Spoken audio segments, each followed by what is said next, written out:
અમદાવાદમાં જળયાત્રા સાથે જ ભગવાન જગન્નાથજીની 149મી રથયાત્રા પર્વનો પ્રારંભ થઈ ગયો। ભક્તોમાં પણ ભગવાનની નગરચર્યાના દર્શન માટે ભારે ઉત્સાહ છે। તો બીજી બાજુ કોઈ અનિચ્છનીય ઘટના ન બને તે માટે પોલીસ તંત્ર પણ સજ્જ છે।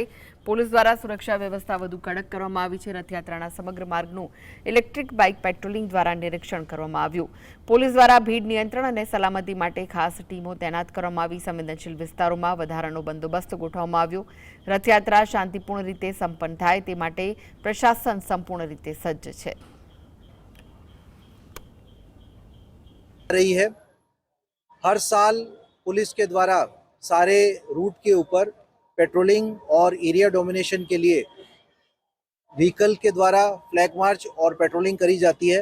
इस साल एक क्लीन और ग्रीन पहल के अंतर्गत 100 से ज़्यादा ईवी टू व्हीलर वाहनों द्वारा समग्र रथ यात्रा के रूट ऊपर सीनियर अधिकारियों साथे जो पेट्रोलिंग है वो करने में आ रही है।